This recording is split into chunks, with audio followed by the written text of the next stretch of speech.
इनको चुनाव लड़ने का मौका नहीं दिया। ये तो बाबा साहब की देन है कि SC/ST समाज की कुछ सीटें आरक्षित हो गई तो SC/ST को लड़ने के लिए चुनाव मिलने लगा, वरना तमाम ऐसे जाति समाज के लोग हैं जो आपके बराबरी वाले हैं, उनको चुनाव नहीं लड़ने दिया गया। कब तक? 84 में SC और वोट पड़ना सुना कब हुआ? 1952 में। BSP का गठन कब हुआ? 1984 में। यानी 32 साल तक आपके बराबरी वाले तमाम लोग हैं जिनको चुनाव लड़ने का मौका नहीं दिया गया। उनको मौका कब मिला? जब बहुजन समाज पार्टी बनी।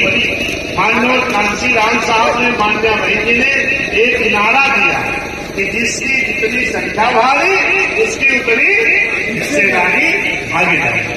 ये देने का नारा किसने दिया? BSP ने, माननीय कांशीराम साहब ने, मान्या बहन जी ने। तब जाकर के पहली बार गड़रिया बाल समाज के लोगों को चुनाव लड़ने का मौका मिला, मौर्या समाज को मौका मिला, निषाद समाज को मौका मिला, प्रजापति समाज को मौका मिला, बुराई समाज को मौका मिला, बढ़ई, लोहार, विश्वकर्मा, नाई, हर समाज के लोगों को चुनाव लड़ने का मौका कब मिला? जब बहुजन समाज पार्टी बनी तब, वरना इनको मौका नहीं मिला था। एक मेरे सम्मानित साथियों, माननीय कांशीराम साहब, मान्या बहन जी ने जो ये बहुजन समाज पार्टी रूपी नर्सरी बनाए, क्या बहुजन समाज पार्टी रूपी नर्सरी तैयार की, इसी नर्सरी से हर जाति समाज के नेता तैयार करके BSP ने देने का काम किया। नहीं तो मौका नहीं मिलता। लेकिन एक मेरे साथियों, जिन दल के लोगों ने, तमाम ऐसे समाज के लोग थे जैसे 52% बैकवर्ड के लोग हैं, लेकिन इनकी राजनीतिक भागीदारी कितनी थी? माननीय अनिल यादव जी मात्र 1.5 से 2%, 1.5 से 2% इनकी भागीदारी थी। लेकिन धन्य माननीय कांशीराम साहब, मान्या बहन जी कि जब बहुजन समाज पार्टी बनी तो जिसकी इतनी संख्या भारी उसकी उतनी हिस्सेदारी, समाज हर समाज के लोगों की उनकी आबादी के साथ भागीदारी मिली। लेकिन ये साथियों हुआ क्या कि जो तमाम राजनीतिक दल थे इन्होंने तमाम समाज के लोगों को चुनाव लड़ने का मौका नहीं दिया। जब उनमें नेता हो गए उन दल के लोगों ने उन तैयार किए गए नेताओं को तोड़ा, बुलाया अपने पास और कहा मेरे दल में आ जाओ।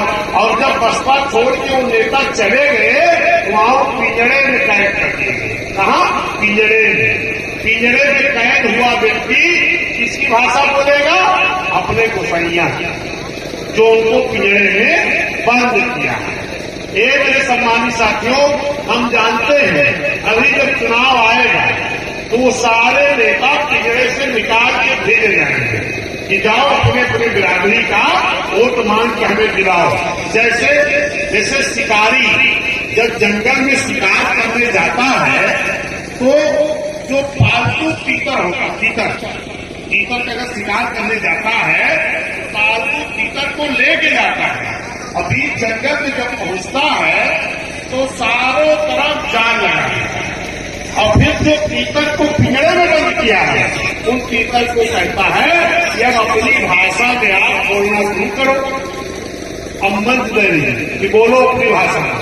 जब वो तीतर बोलने लगा तो जो उसकी बिरादरी के लोग थे तो उनके लोगों ने सोचा कि लगता है कि हमारा बिरादरी कोई मुसीबत में फंस गया है। और जैसे सारे लोग इकट्ठा होकर के आते हैं तैसे शिकारी के जाल में फंस